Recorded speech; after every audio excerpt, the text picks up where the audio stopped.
আসসালামু আলাইকুম। তৃতীয় শ্রেণীর সুপ্রিয় শিক্ষার্থীবৃন্দ, আশা করছি তোমরা সকলেই ভালো আছো। আজকের পাঠে থাকছে ৪৪ পৃষ্ঠায় অধ্যায় ৫ গুণ নিয়ে আলোচনা। তাহলে চলো শুরু করা যাক। তোমরা ৪৪ পৃষ্ঠার উপরের দিকে একটু লক্ষ্য করো।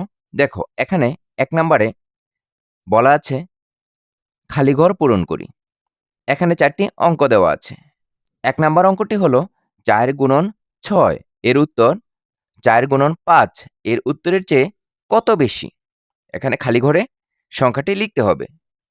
আমরা এখানে লক্ষ্য করি ৪ গুণন ৬ আছে।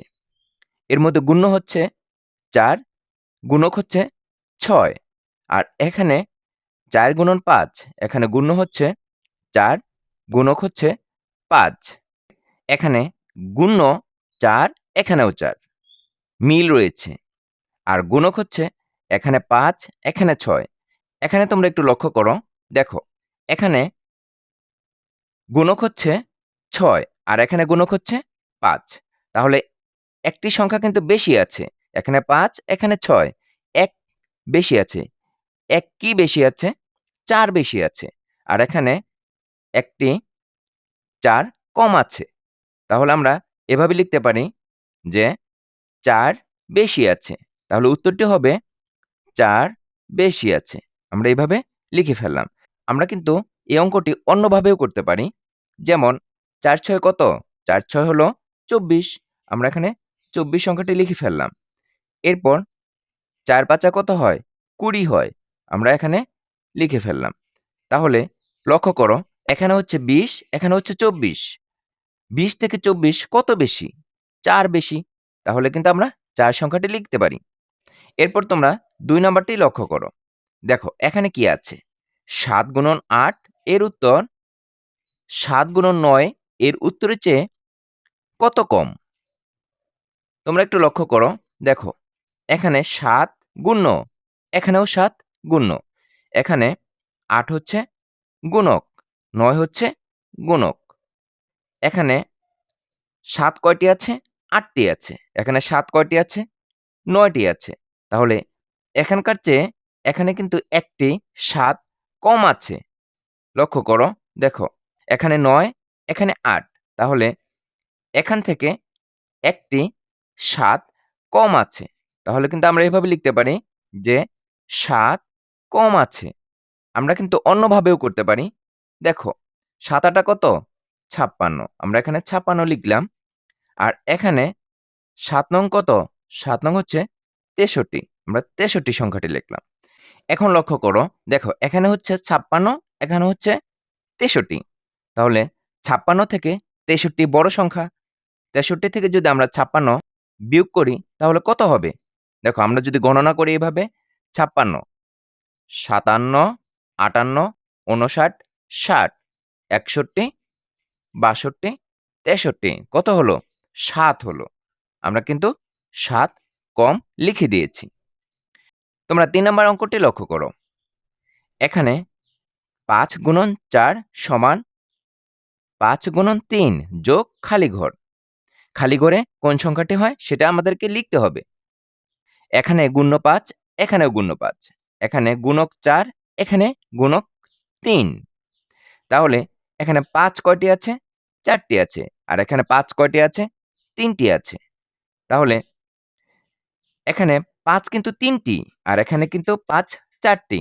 তাহলে এই ৪টি ৫ মিল করতে গেলে আমাকে কি করতে হবে? আরেকটি ৫ নিতে হবে। তাহলে আমরা কিন্তু এখানে আরেকটি এটার সাথে ৩টি ৫ এর সাথে যদি আমরা আরেকটি ৫ যোগ করে দেই, তাহলে কিন্তু আমরা ৪টি ৫ এর সমান করতে পারি। তাহলে আমরা কি করব? এখানে ৫ লিখে ফেলব। আবার অন্যভাবেও করতে পারি। দেখো এখানে কত আছে? ৪ ৫ এ ২০ হবে। আর এখানে আছে কত? ৩ ৫ ১৫ আছে। তাহলে ২০ ১৫ থেকে বেশি। কত বেশি? ৫ বেশি। তাহলে আমরা এখানে ৫ যোগ করে দিব। আমরা কিন্তু ৩ নাম্বার অঙ্কটি করে ফেললাম। এরপর আমরা ৪ নাম্বার অঙ্কটি করব। এখানে লক্ষ্য করো, দেখো ৮ গুণন ৯ সমান ৮ গুণন ১০ বিয়োগ খালি ঘর। তাহলে এখানে গুণ্য হচ্ছে ৮, এখানেও ৮। এখানে গুণক ৯, এখানে ১০। এখানে আছে ৯টি ৮ আর এখানে আছে ১০টি ৮। তাহলে এখানে ১টি ৮ কম আছে। তাহলে আমরা কি করব? এখান থেকে যদি আমরা ১টি ৮ বিয়োগ করে দেই, তাহলে কিন্তু ৯টি ৮ এর সমান হয়ে যাবে। তাহলে আমরা ৮ বিয়োগ করে দিলাম। আমরা অন্যভাবেও করে দেখি। ৮ নং কত? ৮ নং ৭২। আর ৮ × ১০ কত হবে? ৮০ হবে।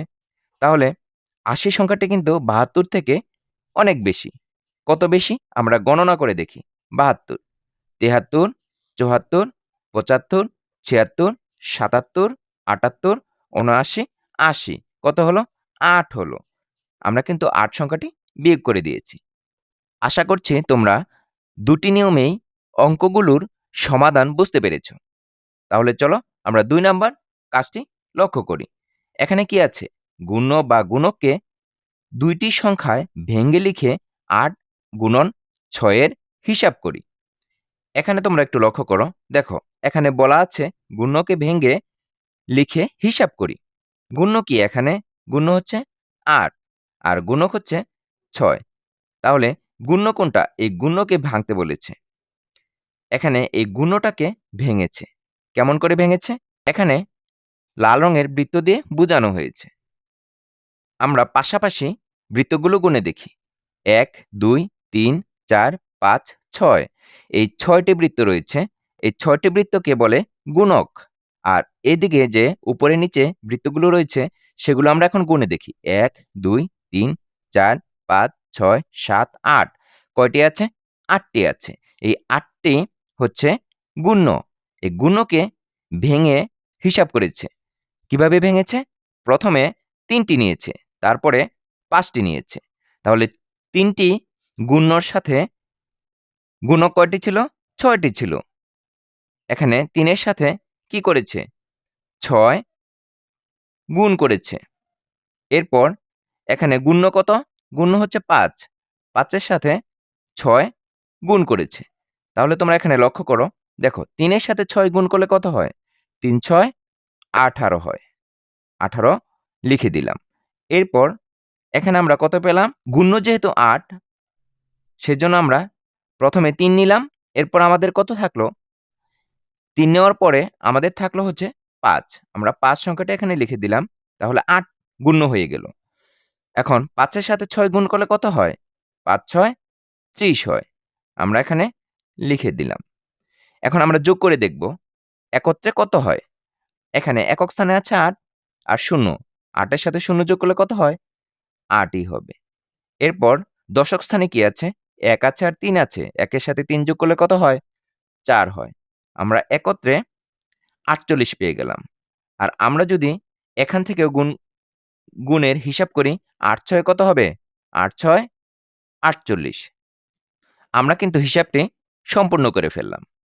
তোমরা একটু নিচের দিকে লক্ষ্য করো। দেখো, এখানে বলা আছে গুণককে ভেঙে লিখে হিসাব করি।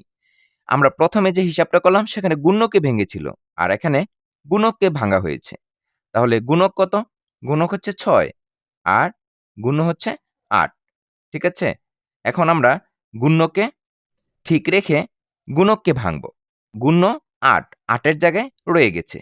তাহলে আমরা এখানে গুণ্যকে ঠিক রেখে এখানে আমরা ৬ কে ভাঙব। ৬ কে কিভাবে ভাঙব? আমরা কিন্তু ৬ কে বিভিন্নভাবে ভাঙতে পারি। আমরা প্রথমে ৬ থেকে ৪ নিব। আমরা ৪ নিয়ে নিলাম। এরপর কত রইল? ২ রইল। আমরা এখানে ২ লিখে দিলাম। আমরা কিন্তু অন্যভাবে ভাঙতে পারি। এখানে ৩ দিলাম, এখানে ৩ দিলাম, এখানে ১ দিলাম, এখানে ৫ দিলাম। বিভিন্নভাবে আমরা গুণককে ভাঙতে পারি। তাহলে লক্ষ্য করো, ৮ এর সাথে ৪ গুণ করলে কত হয়? ৪ × ৮ = ৩২। আমরা এখানে ৩২ সংখ্যাটি লিখে ফেললাম। এরপর ৮ এর সাথে ২ গুণ করলে কত হয়? ৮ × ২ = ১৬ হয়।